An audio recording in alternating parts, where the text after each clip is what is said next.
Greetings, I'm Viera Whye, the Artistic Director for the San Jose Multicultural Artists Guild and Tabia African American Theater Ensemble for the past 38 years. I'm also a D&I manager at Intel, supporting our ERGs and all of our diversity and inclusion efforts.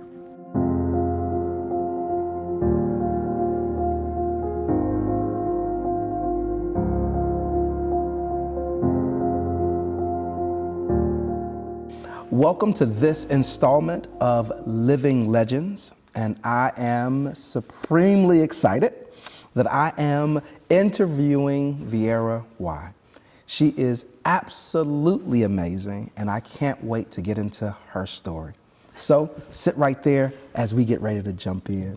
Thank you so much for being here with us. I got a chance to kind of check some of your resume. I mean, it is so many things that are there. So maybe I'll start. Let's let you start kind of with some educational background. How did you kind of get started in this line of movement and tech and everything else? Well, thank you for having me. Absolutely. I'm really excited about being here, humbled and honored. Probably, it happened organically, a lot of it. So I didn't have a well-planned out, this is what I'm going to do with my life. I got involved in the theater through a summer workshop, as a poor kid from East Towson. I'm going to give a shout out. And we grew up poor. It was 13 of us, so I have to talk about my family. Wow. Really, as far as who I am and why I am and all of that. So it didn't want for anything, but we were definitely under the poverty level back when I was growing up. And so I got invited to a summer workshop at Towson State University, where I ended up going to college, and it was an intensive for 12 weeks and doing mime and theater and vocal lessons and all of that. And so that's really where I got tuned on to theater. And I was also very good in English. God's blessed me, I have to just say. I'm gifted, and I kind of am struggling, Pastor. It's interesting with the self-promotion thing. So people say, you do all of that, and I don't know it, but it really isn't about me. And I say that, and I honestly mean it. But got involved in theater through that way. And then I was also very gifted in English. So I started to be an major in English, but when I went to college, I pursued theater. And so at Towson State University, and Charles Dutton was there when I was there, and my good friend Eric, which I'll talk about quite a bit, probably because he invited me to the Tonys, which we'll get into later. And and Howard Rollins was there. So a very good theater school. And so that's what I decided when I looked at my grades, what I felt most passionate about is what I wanted to do. I also majored in sociology, so I had a double degree. So I was going to save the world. Wasn't worried about getting money back in those days, making any money. This was in the 70s, the 79. So that's how, that was education-wise. And then we'll get to the story of coming here to California. So I'm from Baltimore. Just north of Baltimore City in Towson, and got here and thought when I graduated, a friend invited me, it's like, okay, when you're on the East Coast, and still today, people think Hollywood. I didn't bother to look on a map and see that San Jose was 600 miles from LA. Indeed, I had the same experience. Going to Hollywood. So I came out here, was gonna go back to grad school, really. I've always wanted to teach too, on a college level, and get my master's. But I took a little job in a place that was doing telephony, which at the time I called telephony. So it was telecommunications company. And at that time, people that are familiar with the area, Rome was just being created, which is Cisco's competitors. A lot of people left there and went to Cisco. So it's computerized telephone systems. So everything the cell phones do today, only corporations and the government did it back then. So I got into that business. I know you asked about how I got into IT and tech and all of that. So I started doing that really as a secretary in those days, they called them. And I got promoted within 6 months. And so I didn't go back to grad school, and then I got promoted again. And so I learned it all on the job, we were doing design, we were customer service reps, so it was really everything we did for our customers. And I really serviced probably every company within a 100-mile radius of San Jose at that time. And ended up having technicians work for me and all of that. So installing telephone systems and doing the design. And from that, they grew, and then IBM brought the company, and then Siemens brought the company. So I was 30 plus years on paper at one company, and I did a lot. So production development, project management, program management. I actually did software design. I did software tests. So even though I wasn't technical, I ended up having software and computer designers working for me. So I became a manager of all of them. So again, all organic, but maintaining my theater group. So I sort of left what I was going to do to make money, but it wasn't a hobby. It was really about, I want this to happen. So I've been able to kind of go between both worlds pretty well. I mean, it definitely has its up and down. So I'll stop talking and let you ask you a question. No. I mean, this is perfect. This is perfect. So you make this transition. You're in IT. There's all of this amazing kind of growth, opportunities coming. I imagine there are also some challenges. I mean, 70s, 80s. I mean, women in tech now still is a small number. African American women, even less. Like, what has been some of your experiences, challenges, kind of maneuvering in that space? Absolutely. I had, at the team that worked for me, I probably had 20 white men at one time when I first started as a manager. I mean, I was 25 when I just had 2 baby boys. So that's a whole nother. Let me call out Copeland and Courtney. Shout out. But so very difficult. And fortunately, and we talk about just being blessed and gifted, you know, I was oblivious to a lot of it almost, but then I would hear rumors because I talked about, I know the first on Brag, I did Brag on God. I talked about being this horrible accident. So I pushed myself to get back to work. And I was, you know, I had migraines. My skull had been fractured. I mean, it was really bad, but I pushed myself to get back to work. But I took pills, you know, real heavy medication for a long time.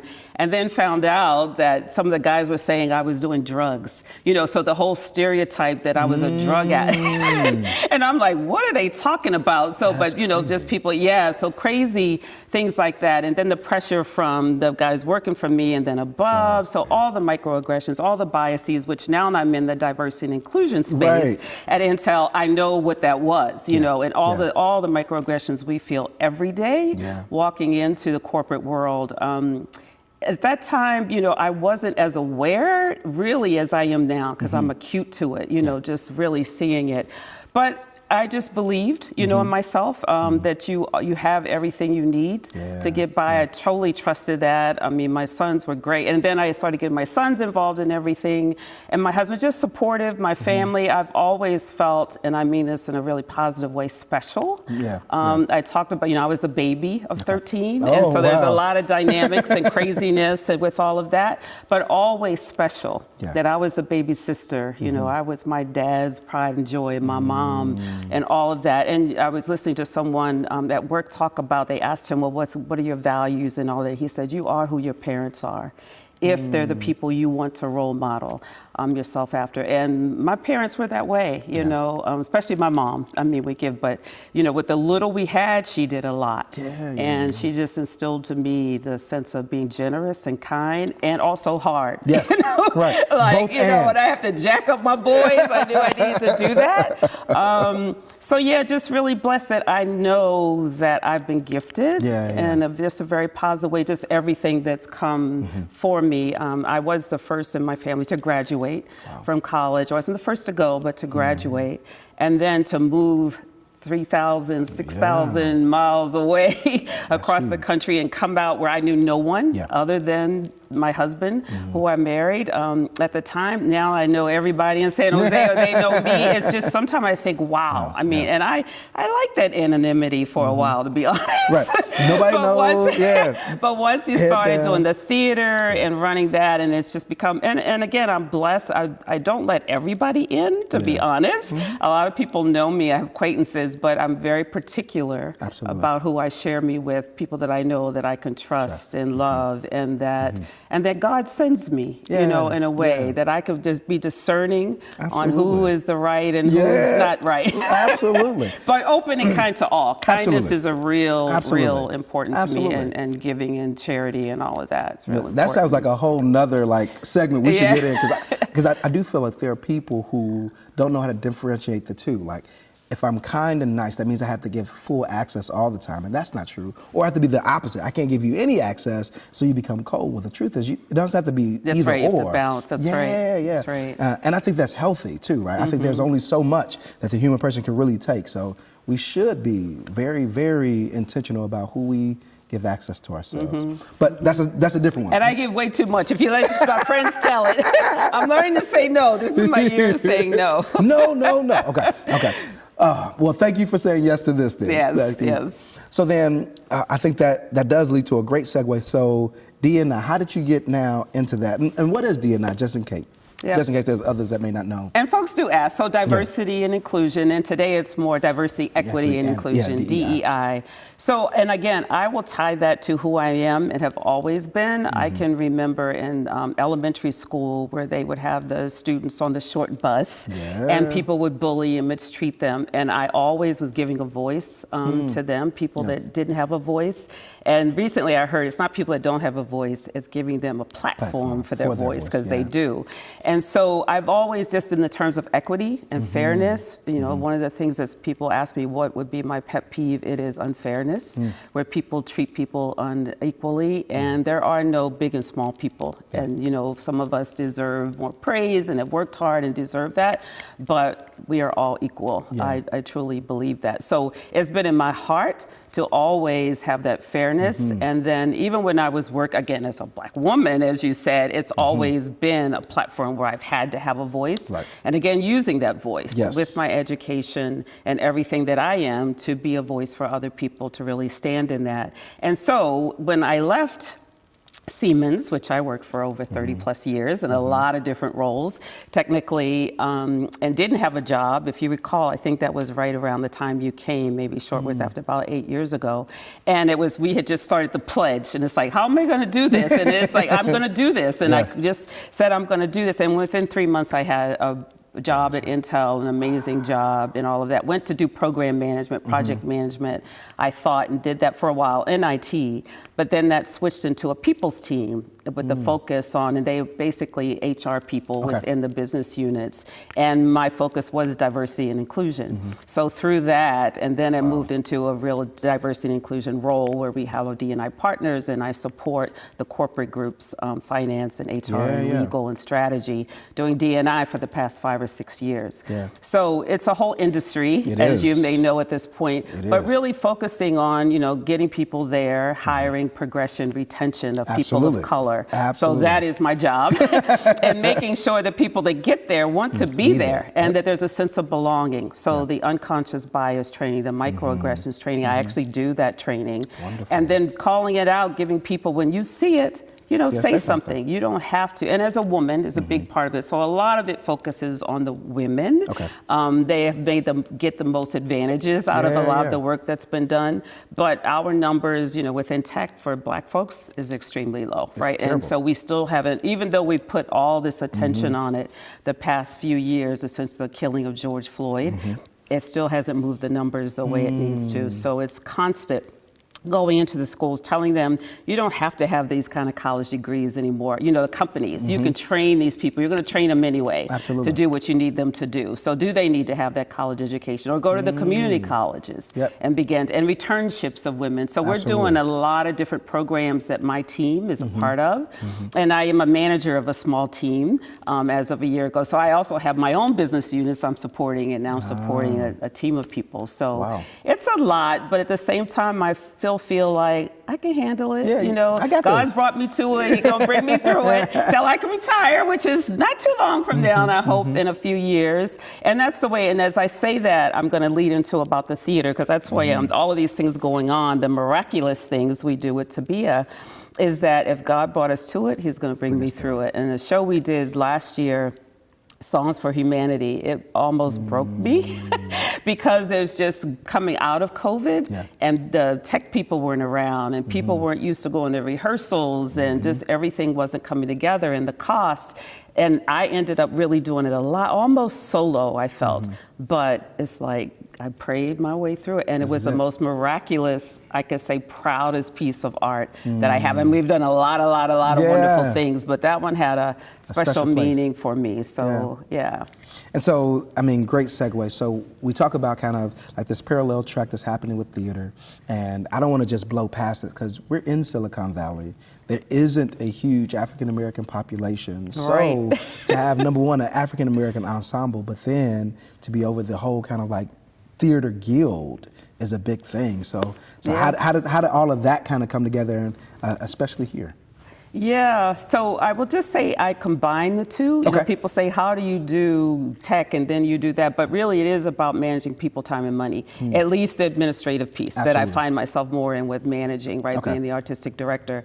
So it started out, we were 6 of us, actors, and we had been part of the Black Theater Workshop, which is part of San Jose State with David Piper, who the Black Legends Award is in his name, the Black Legends Award, David Piper and I. So we were at the Black Theater Workshop that was mainly out of San Jose State, and then that went defunct, and so the 6 of us that were part of that, we wanted to keep acting, and it was mainly an acting troupe, and we would do that. So we put together and said, yep, we're going to do this. Tabia means talented. It was a Nigerian brother that had come into our space and gave us that name, told us what it meant, and I had the college degree in theater, so I became the artistic director 38 years ago, and so it really was about us performing. I mean, the African American Center, I started to call it Afro Center. Sorry, Milan. Back in was what places we performed regularly, all out in the community. I mean, we go to all the festivals, the corporations, we still do all of that. But it was really about a group of actors wanting to be able to continue to perform. So we had to do that. And then, as you're probably aware, it's a business. Everything is a business. So as far as getting the grants and the 501c3, you know, we had people to do that. And then we moved into putting on the plays, larger productions, and all of that, and have done some incredible work that I'm really proud of. But in mixing them, when I went to Intel, I have to tell this story. My first year there, one of the ladies is supporting the theater that knew me. She's had me direct a play at Intel with Intel folks. And it was about Ada Byron Lovelace, which is the first woman computer scientist. So I actually did that, and so that's one of the things I've been really proud of, and costumes and everything. So as much as I can blend the two, and now with diversity, equity, inclusion being my job, I bring performance to that. And so art to that, and look at it in a different lens. So it gives me a lot of opportunity to do that. So Tabia, we're an ensemble mostly, but we bring in other folks too when we do plays to audition and be a part of that. But it really is not about the person being the best actor or all of that, but it's about the discipline, folks wanting to do that, and really the care for each other, because it's all about synergy, you know, having ensemble. So it's been a core of us that have been together probably over 30 years, and then other folks have come and gone. But you build that. I'm very proud of the training that I give to a lot of young people that have come through that are now in the business in LA and New York and so forth. So, but it's really feeding other people's cup that I get joy out of too, and seeing that. So just really proud, and I feel blessed that I'm able to do it, to give of myself, as long as I'm able. I'm, you know, older, so it gets harder each year. You don't look it. It's getting harder, but just totally love that, and to come back and see people that have grown through it. And even if they're not performing, they are the confidence in them, the esteem they have about themselves, the way that they speak, and all of that shows up in the training that they had with us. Wonderful. That is so. Again, now segue, you got folks all over the place, so you have to tell a story. How did you get to the Tony Awards now? Okay, so I did, and yes, I bought my sweatshirt so you can take a picture of them, but the Thoughts of a Colored Man, I actually invested in 2 years ago. I mean, I'm losing track of the time, on Broadway. So they're trying to get more blacks involved in being investors, producers on Broadway. So as it opened up after COVID, so Eric King, my very, very, very good college friend, we sat in theater class together back in the day. I think I've already longer. He said the years. But anyway, we've maintained this beautiful friendship. Okay. He's my soulmate. So Eric he doesn't like me to say to brag on him, but he's a movie star. But he was in Dexter. People may know him so he was the black man in Dexter that knows Dexter's the killer. And so he gets killed in the fire during one of the early seasons. And he has a meme out there. I won't dare say it, but he has this famous meme that all the young people know him. And as when I hang out with him, they're like, oh man, can you say it for me? So anyway, we remain good friends. And he was one of the co-producers, got involved in Thoughts of Color. So he has a large resume. I mean, he has a few IMDb, you'll see he's done tons of movies and films. So he got involved and asked me if I wanted to get involved with him as an investor. Yeah. So I was a low-level investor under him. So, and there's some, Candy Burris is one of the producers. So there's lots of folks, they're in LA, Hollywood, that are producing and on Broadway now.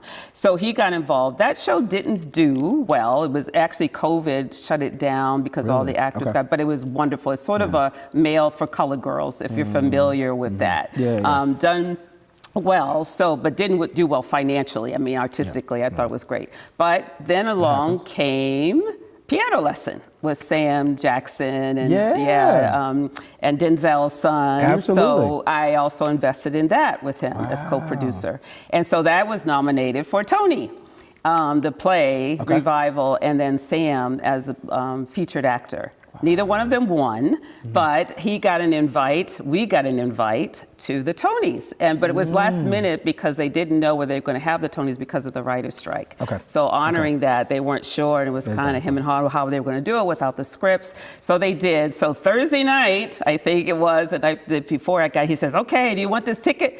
For $1,700. Can you be here? And I'm like, yeah, I'm coming. So anyway, that's how I got there, dropped everything. And I said, well, I don't have anything to wear. I went, nothing. And so I did. If you look at the pictures, which I have to say are fabulous, I have on this winter outfit because I got on crushed velvet and this furry thing. It's like, I'm going to roast.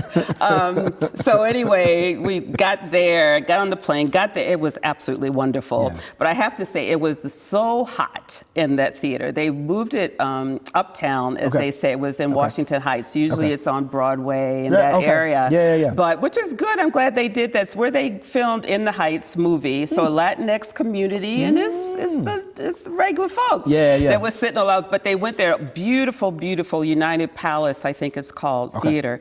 But maybe the air condition hasn't been working for a while. It was so hot. So all those people you see, if you watched it down front, was sweating and miserable. And I was in the back on the ground floor, but still all around me, so right over me, God planted, I had this vent. And it was just blowing this, I'm serious. Everybody, I was like, Lord must have known I didn't need, because I have this outfit. So it's seriously, so that was cool. And then they had the party afterwards, all the food you want. So, we hobnobbed, and then we went to the party with Sam. So that's what the pictures I have. They had a private little party. Wayne Brady was there, and all. And then we went to the second party, which was with David Zales. I think I'm pronouncing his name wrong. He was in Dexter, played in there. So we did 3 parties. So it's the most partying hopping I've done in several. So it was just beautiful. Susan Laurie Parks, who's done quite a few plays and all of that, and wrote Top Dog, Underdog, won. So I have a picture with her with the Tony, and I was in a play that she wrote several years ago at Stanford called Death of the Last Black Man in the Whole Entire World. And I played Black Woman with Fried Drumstick. So, and it's really, she's incredible, her mind, but to meet her was like, I can't believe, and she was so nice and so kind. So it was fabulous. So check out my Facebook page. Will do. Wonderful pictures. We'll make sure we drop some in. That my sister rarely gives compliments at all. And I sent her, she was on Facebook, I sent them individually, and she was like, oh, you look good, these look good. And some reason reminds me, I don't know why, of like a Marilyn Monroe picture. And I'm like, wow, that's really compliment. What was in her head was old Hollywood, from the pictures. So that was that was the best compliment I could get coming from her. Marilyn Monroe. I got it. Love it. It's a joy. And again, being a little poor girl from East Towson, to be going to the Tonys and doing the things that I am circle. and getting the recognition I am, I'm just so grateful, and I don't take it for granted in any way to get big-headed. But it's about giving, and I believe, givers are receivers, and that I'm receiving back what I give. Yeah.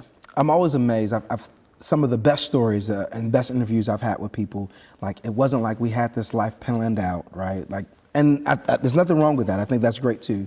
But it seems so almost serendipitous, or for us, we would say so divinely orchestrated. So I imagine, and just giving you space to speak, how have you seen God just really orchestrating, leading, guiding you in this path and journey?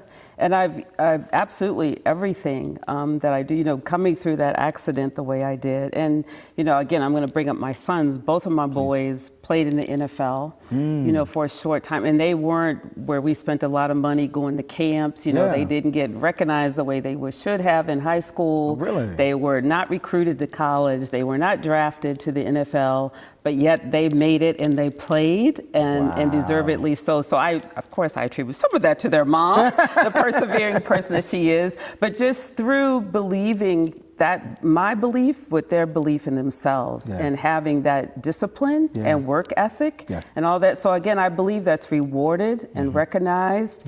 And then being able, and I do it, you asked about God being in it, but the way I treat people is the way that I hope they want to be treated, but the way I wanted to be treated. And God shows up in that, and the love in that to me, the kindness, right? I mean, Jesus, let people see the Jesus in me, and how I walk. So in everything we do, when we do a show, sometimes we're too frazzled, but we circle up and we pray every time we do a performance.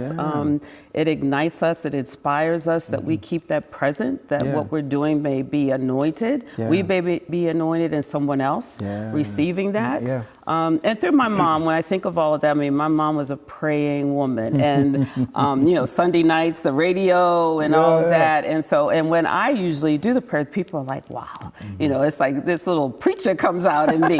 But I hear my mom's voice, coming through me. So in everything we do, I really try to, I get on my knees every night, and people are like, she actually gets on her knees. But I believe in that. And it's like just sacrificing that and lifting people up. That is not, every time I think I'm maybe all of that, and I really find this happen, God will find some way to embarrass me, be humble. I do. It's like, see, that's what I get for thinking I'm all that, And not that we shouldn't, but, having that we are all just,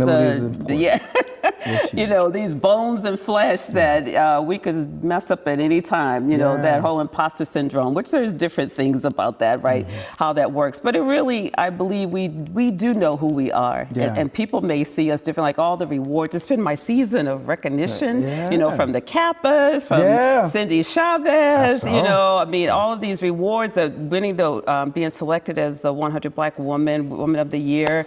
I mean, it meant so much to me because I give so much, but that surprise, which I don't usually like surprises, but it's like, receive this, because almost we want to say, no, it's like, no, receive this. You've earned it. And it doesn't have to be pompous in any way. Absolutely. So I struggle with that. Absolutely. I do. Because there's so many haters, I have to say, that don't want that goodness for you or think that it's above that. And it's like, but you have to block that out. And I'm really working on, I heard a saying, I think it might have been a Jan Levin's amp, but about forgive everybody everything. And that's a hard one. I mean, forgiveness, but, but it really is almost really saying, let it go. What is it doing to you? So you might as well move on from that. So there's a few mottos I live by, and my theater folks know, but, one is where there's a will, there's a way. When we feel like, that's the one, there's a time and a place for everything. Do unto others.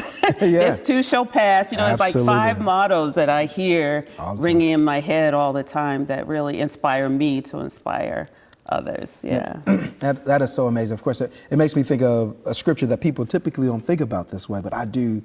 Psalm 23 has this great space where it says, I'll prepare a table before you in the presence of your enemies. Right. And, in one way you're like, oh yeah, I can, be out there. But the other thing is that means that your celebration sometimes may be around folks that are not celebrating with you. That's right. Right. And, That's and what does right. that mean? That's That God right. leads you through that too. And so that's the type of God that we serve. But also, I hope, and my sincere prayer is that is our platform even for our enemies. Yeah.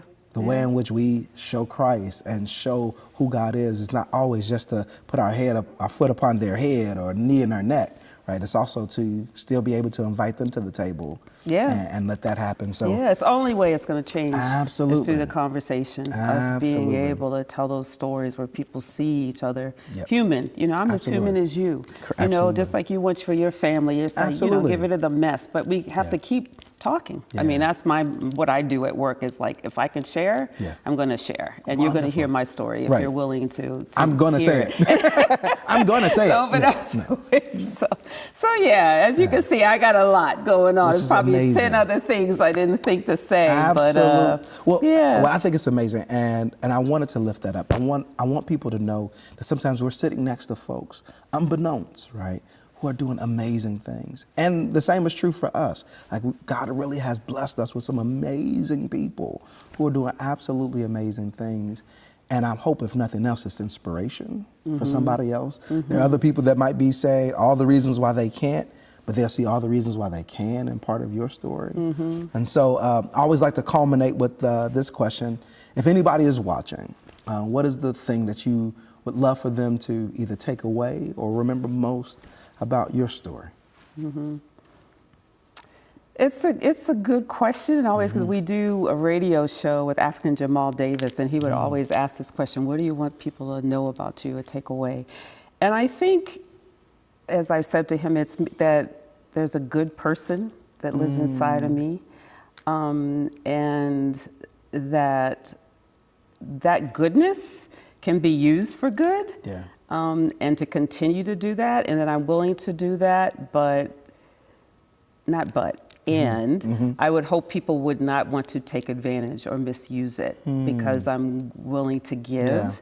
And so I think that's what I want folks to see in me, is that it's about other people and doing and giving, but also honoring that. If that makes sense. It does. It makes absolute sense. So, yeah. And this is total like interview faux pas, right? But I really sense, right, like in a discerning moment, that God wants you to hear that your good will never be overlooked.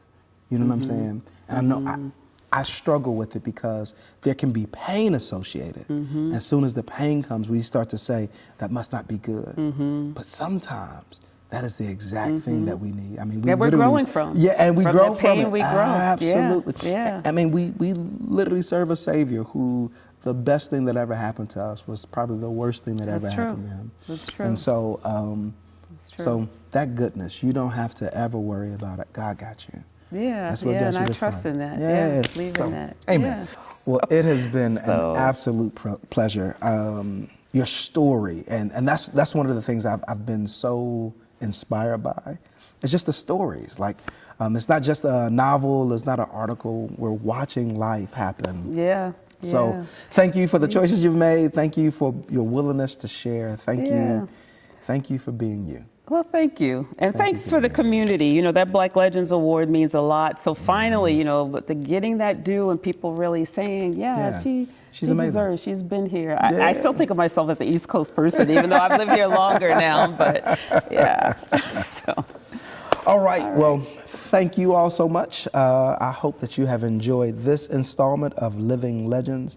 Hope that you are inspired, that you continue to go in love, but you also continue to see the amazing ways that God orchestrates, leads, and guides. And even if two things may not go together, so we think, you'll be surprised how God can weave them together. God bless you. Thanks.